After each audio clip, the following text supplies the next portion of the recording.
Everyone, मैं शोभा और welcome to my channel lively Shobha में। आज ना मैं आपके साथ थोड़ा सा अलग वीडियो में शेयर कर रही हूँ। ये ना तो किसी DIY से रिलेटेड है, ना ही होम डेकोरेशन, ना गार्डनिंग और ना ही कोई किचन रेसिपी। इस वीडियो में मैं जो आपके साथ शेयर करूँगी कि हम अपनी किचन में कैसे टूल्स और गैजेट्स को यूज़ करते हैं और मेरी किचन में कौन से टूल्स और गैजेट हैं जिनकी मैं हेल्प लेती हूँ और अपनी किचन को काम को मैं जल्दी से जल्दी ख़त्म करने की कोशिश करती हूँ। तो ये जो टूल्स हैं जितने भी, या तो मेरे मतलब बहुत पुराने हैं, शादी के बाद से अब तक मेरे जितने भी टूल्स हैं वो मैं आपके साथ में शेयर कर रही हूँ। और कुछ टूल्स ऐसे हैं जो मैंने लोकल मार्केट से खरीदे हुए हैं। ये जो टूल्स हैं ना बहुत बजट फ्रेंडली हैं, बहुत ज़्यादा मतलब कॉस्टली नहीं है कि जिनको आप परचेज ना कर सको, लेकिन आपको घर में एक सुई की भी ज़रूरत पड़ती रहती है। तो इसी तरीके से ना किचन में जब हमारे पास बहुत सारी काम करते हैं तो हमें बहुत छोटी छोटी चीज़ों की भी ज़रूरत पड़ती है। तो मैं आज आपके साथ में वही शेयर कर रही हूँ। तो चलिए हम स्टार्ट करते हैं।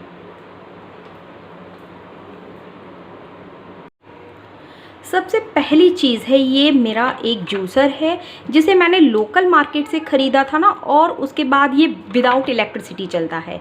इसमें सिंपली क्या करना होता है, ये इजी टू वॉश भी है। इसमें आप अनार का जूस निकालना हो, चाहे आपको ऑरेंज का जूस निकालना हो या आपको पाइनएप्पल का जूस निकालना हो, तो सिंपली आप स्लाइसेस करके इसमें डाल दीजिए। ये ऊपर से इसको एक प्रेशर देने के लिए होता है। आप जब इसको इस तरीके से घुमाएंगे तो उसमें क्या होता है ना, सारा जूस यहाँ से निकलना स्टार्ट हो जाता है। और इसमें इसको धोना भी बहुत ईजी है। और इस तरीके से ना इसमें जो जाली लगी होती है, तो जितना भी कचरा होता है, जब मार्केट में आप जूस लेते हो तो उसके सारे जो बीज होते हैं और जितना भी उसका फाइबर होता है वो सारा यहाँ अटक जाता है। और इस तरीके से आपका जो फ्रेश जूस होता है वो इस ग्लास में आ जाता है। और इसके लिए किसी लाइट की ज़रूरत नहीं होती है। तो मुझे लगता है कि आपको इस प्रोडक्ट में पैसा इन्वेस्ट करना चाहिए। इसके बाद आता है ये मेरा सेकंड प्रोडक्ट। इसमें क्या है, आलू के अगर हमें फिंगर चिप्स बनाने हों या पनीर के फिंगर चिप्स बनाने हों, रेडिश कह लीजिए या कुछ भी कह लीजिए, तो उसके लिए ये मुझे बहुत अच्छा लगा। इसमें एक नीचे कंटेनर होता है कि जब भी हम ऊपर से कोई भी चीज़ कट करते हैं, इस तरीके से इसमें ब्लेड होते हैं और इसको इस तरीके से प्रेस कर देना होता है। और इसके नीचे ना कुछ इस तरीके से ये लगे होते हैं जिससे कि हम आराम से इसको इस तरीके से प्रेस कर दें। और सारा जो भी है मैंने जो करके देखा है, पनीर का, आलू का, मूली का, इससे बहुत अच्छी तरीके से स्लाइसेस हो जाते हैं ना। हमें किचन में जो चीज़ ज़रूरी लगती है वो लगती है इस तरीके से ये वाटर बोतल। ये मिल्टन की है और ये मैंने अमेज़ॉन से ऑनलाइन ख़रीदी थी।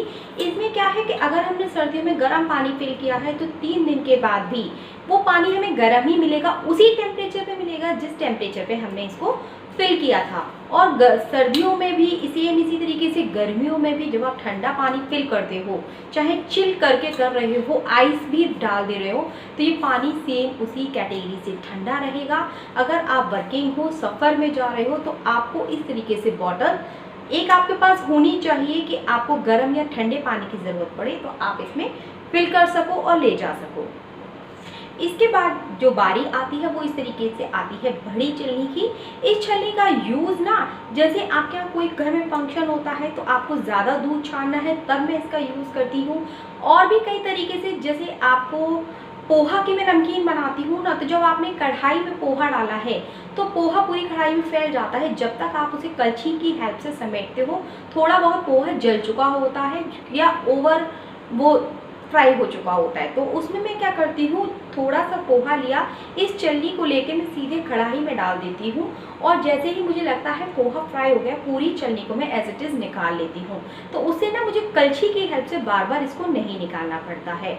और एक और तरीके से मैं इसको यूज़ करती हूँ, अगर आप आलू की जूलियंस बना के उसकी कटोरी चाट बनाना, कटोरी बनानी है, तो मैं इस चलनी का बेस्ट यूज़ करती हूँ। इसमें आलू को मैंने कद्दूकस किया और उसके बाद साइड से पूरा लगा के इसके ऊपर कटोरी रख देती हूँ, जिससे कि ना पूरी एक आलू की कटोरी बन के निकलती है और उसको मैं यूज़ करती हूँ अपनी कटोरी चाट बनाने में। इसके बाद ये है मेरा नेक्स्ट, इसे कह लीजिए मिनी ग्रेटर।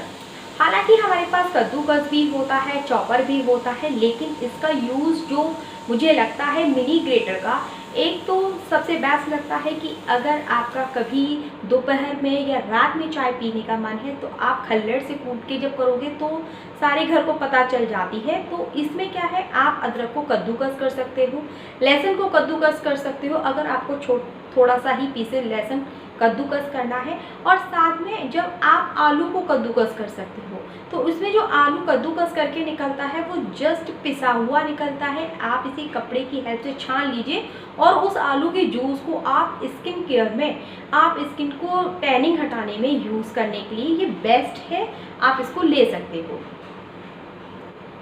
इसके बाद जो बारी आती है वो आती है सड़ासी की।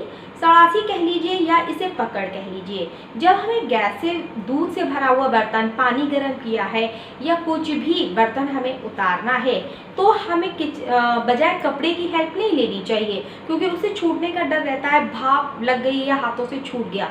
तो मैं इस पकड़ का यूज़ करती हूँ और मैं आपको इसका दिखाती हूँ। इस तरीके से भगोना अगर पानी से भर लेंगे और इस पकड़ की हेल्प से ये बहुत इजीली उतर जाता है। और मुझे ये सड़ासी इसके लिए बेस्ट लगती है और ये मेरी बहुत पुरानी सड़ासी है और मैंने एक लोकल मार्केट से बहुत ही शायद 25 या 30 रुपीज़ में इसको परचेज़ किया था। उसके बाद जो बारी आती है वो इस तरीके से घीदानी की बारी आती है। ये मैं आपके साथ नाइट जो क्लीनिंग रूटीन था मैंने उसमें शेयर भी की थी कि जब हम बड़े कंटेनर में ना घी निकालते हैं बार बार तो वो डब्बे छूटने का डर रहता है। तो इस तरीके से एक इसमें लिड होती है, स्पून होती है, तो इसमें क्या है, ये मुझे अच्छी लगती है। आप इसको एक बार भर कर निकाल लीजिए और आप 3-4 दिन के लिए घी निकालने से बार बार फ्री हो जाएंगे। इस तरीके से ना मेरे पास यहाँ पे ये 2 घीदानी है। एक में मैं देशी घी रखती हूँ जैसे रोटियों पे लगाने के लिए, और इसमें ना जब मैंने पूड़ी वगैरह कुछ बनाया है या तेल में पकोड़े फ्राई किए हैं तो जो डड़ेल हो जाता है तो मैं इस तरीके से इसको पलट लेती हूँ। इससे क्या होता है ना, कढ़ाई का जो एक बार यूज़ किया गया ऑयल या घी होता है वो इसी में रहता है, पूरे कंटेनर के ऑयल को ख़राब नहीं करता है। इस तरीके से बाद में जो बारी आती है कुछ इस तरीके से ये कंटेनर्स की। ये कंटेनर्स मेरे पास 6 से 7 हैं जो अभी यूज़ भी हो रहे हैं। तो ये 2 थे तो मैं आपको शो कर रही हूँ कि इस तरीके से ना इसमें इस तरीके से बहुत टाइटली एक लिड लगी होती है इसको इस तरीके से खोलने के लिए। और इस तरीके से आप कोई भी सामान बचा हुआ है, जैसे आपने प्याज पीसी है, टमाटर पीसा है, उसकी प्यूरी बची हुई है, या ये कह लीजिए कुछ और भी है, अदरक पिसा हुआ बच गया है, या जिंजर गार्लिक पेस्ट है, कुछ भी कह लीजिए ना, तो आप इनमें इसको फिल करके रख सकते हो इजीली फ्रिज में। और इसकी जो लिड इतनी टाइट होती है कि वो कुछ भी सामान इसमें फैलता नहीं है। तो इस तरीके से आपको किचन में छोटे छोटे कंटेनर्स यूज़ करने चाहिए, फ्रिज में भी रखने चाहिए। आपको कोशिश करनी चाहिए कि आप घर में प्लास्टिक का कम से कम यूज़ कर सको। इसे ना अब मुझे नेक्स्ट जो अपना किचन में ज़रूरी चीज़ लगती है वो लगती है इस तरीके से इलेक्ट्रिक केटल की। इसमें क्या होता है कि आप पानी भर दीजिए, कोई भी आप काम करती रहिए, तब वो इजीली तब तक वो गर्म होता रहता है और इस तरीके से इसको यूज़ करना बहुत इजी है। ये मेरे पास 1 लीटर की है इस तरीके से। और इस तरीके से आप यहाँ पे इसको रख कर और इसको इजीली इस तरीके से आप स्विच लगाकर आप इसमें पानी गर्म कर सकते हो। तो घर में एक छोटी इलेक्ट्रिक केटल होनी ही चाहिए। इसके बाद जो बारी आती है ये मेरा साल में 1 ही बार यूज़ होती है, लेकिन जब भी मैं यूज़ करती हूँ तो मुझे ऐसा लगता है कि इसमें मैंने जो पैसा इन्वेस्ट किया है वो बिल्कुल सही किया है। इसमें क्या है ना, जब हम आलू के पापड़ बनाते हैं या सूजी के पापड़ बनाते हैं तो आप बीच में यहाँ पर थैली रखिए, आलू की फिलिंग रखिए, जैसे रोटी मेकर होता है। आप इजीली इसको इस तरीके से दबा दीजिए, जो आपका आलू का पापड़ होगा वो एज इट इज़ गोल बनकर आता है। और जितनी बड़ी आपने लोई बनाई होगी वो उतने ही साइज़ का, एक जैसे साइज़ के सारे पापड़ बनते हैं। इसमें क्या होता है ना, बनाने वाला एक होता है लेकिन उसको फैलाने वाले 3 चाहिए होते हैं, क्योंकि इसमें उतनी ही स्पीड से पापड़ बस रखना और दबाना, यही 2 काम होते हैं। फैलाना वाला इतनी जल्दी भी नहीं फैला पाता जितनी जल्दी इसमें बन जाते हैं। इस तरीके से अब जो मेरा नेक्स्ट प्रोडक्ट है वो है इस तरीके से, ये छोटी छोटी चीनी मिट्टी की बनी हुई बाउल्स हैं। आप इस तरीके से देखेंगे कि ये बहुत छोटी है। ये मुझे अचार चटनी रखने के लिए बहुत अच्छी लगती है डाइनिंग टेबल पे। इसमें छोटी सी है, सेरेमिक की है। आप इस तरीके से निकाल लीजिए, ढक कर रख दीजिए। और ये मेरे पास 3 का सेट है कुछ इस तरीके से। तो ये आप इस तरीके से प्रोडक्ट में आप अपने पैसे को इन्वेस्ट कर सकते हैं और किचन में एक चीज़ होनी ही चाहिए। इसके बाद जो मेरी नेक्स्ट चीज़ है वो इस टाइप से है, स्टील की मसालदानी। ये है, बहुत से लोग जो है ना वो प्लास्टिक की मसालदानी भी रखते हैं। तो हल्दी वाले जो उसमें कंटेनर होता है तो हल्दी से वो पीला पीलापन आ जाता है। मिर्च वाले से हमें मिर्च में वो रेडिश डब्बे दिखाई देता है। तो मैं इसमें प्रेफर करती हूँ कि आपको स्टील की लेनी चाहिए। और ये मेरी जो मसालदानी है वो शादी की है। और इस तरीके से ना आप देखेंगे कि इसके जो बाउल्स हैं वो भी बड़ी बड़ी हैं। तो एक बार मैं मसाला निकाल लेती हूँ तो मेरा कम से कम 10 दिन चल जाता है। इसी मसालदानी में ना मैं एक छोटी सी डिब्बी भी रखती हूँ। इस डिब्बी का यूज़ क्या है कि जब हम हींग लेके आते हैं, तो जब हमने थोक मार्केट से हींग खरीदी है ना, तो वो बजाय डिब्बियों के बजाय ना वो एक थैली में देते हैं छोटी सी में। तो उसको जो पीस के ना मैं इसमें भर लेती हूँ। जब भी मुझे कोई सब्जी बनानी होती है तो उसी मसालदानी में मुझे हींग भी मिल जाती है। तो मुझे इधर उधर ड्रॉ में इसे सर्च नहीं करना पड़ता है। इस तरीके से मेरे पास जो मसालदानी है वो घर में 2 है। क्योंकि दूसरी मसालदानी जैसे कुछ रेसिपीज़ में हम खड़े मसाले यूज़ करते हैं, जैसे लौंग है, काली मिर्ची है, दालचीनी है, तेज पत्ता है, बड़ी इलायची, छोटी इलायची। तो उस मसालदानी में मैं इस तरीके से उन खड़े मसालों को रखती हूँ कि जब भी कोई रेसिपी बनाऊँ तो मुझे सिर्फ एक बार में एक मसालदानी निकालूँ, वो सारे खड़े मसाले मुझे उसमें अवेलेबल हो जाते हैं। इसके बाद अब जो मेरा नेक्स्ट प्रोडक्ट है वो इस तरीके से, ये है मेरी 3 लेयर की स्टील की बास्केट। इसको मैं जो यूज़ करती हूँ वो इस तरीके से आलू प्याज रखने में यूज़ करती हूँ। बजाय प्लास्टिक यूज़ करने के मैं ज़्यादातर स्टील को ही प्रेफरेंस देती हूँ। तो ये भी मुझे अच्छी लगी और किचन में इसको आप रख सकते हैं। इसके बाद जो मुझे किचन में लगती है वो इस तरीके से, ये मेरे पास एक ड्राई फ्रूट ट्रे है। ये मल्टीपर्पज़ भी हो सकती है। इस तरीके से इसमें ये 4 सेक्शन बने हुए आते हैं, कुछ में 5 भी बने होते हैं। तो आप इसमें 4 टाइप के ड्राई फ्रूट्स रख सकते हैं, 4 टाइप की नमकीन्स रख सकते हैं, 4 टाइप की बिस्किट्स रख सकते हैं, या ये कह लीजिए डाइनिंग टेबल पे आप इसको रख सकते हैं, जिसमें कि खाने के बाद कुछ लोग खाली सौंफ खाना पसंद करते हैं, कुछ लोग सौंफ और मोटी वाली जो मिश्री आती है उसको यूज़ करते हैं, कुछ पेपरमेंट या गोलियाँ वगैरह मिली हुई आती है, कुछ लोग सुपारी। इसमें आप किसी भी इस तरीक़ों को एक ट्रे ले लीजिए जिससे आप मल्टीपर्पज़ यूज़ कर सकते हैं। इसके बाद जो बारी आती है वो कुछ इस टाइप की, मेरे पास एक मशीन है, ये चिप्स काटने की मशीन है। इसमें क्या है कि ना कि पहले जो चिप्स काटने की मशीन होती थी वो हम इस तरीके से घिसते थे, तो उसमें हमारी हथेली कटने का डर रहता था। इसमें क्या है, सिंपली मैं एक छोटा सा आलू लेके दिखा रही हूँ। तो इसमें आप इस तरीके से इसमें फंसा दीजिए आलू को। तरीके से चलाने के बाद ना जो आलू के कुछ इस टाइप से ये सारे स्लाइसेस निकल आते हैं। आपको सिर्फ आलू इसमें फंसा रखना होता है और इस तरीके से इजीली और बहुत पतले आप देखेंगे कुछ इस तरीके से चिप्स बन के तुरंत रेडी हो जाते हैं। बाद जो बारी आती है वो इस तरीके से लेमन स्क्वैटर की बारी आती है।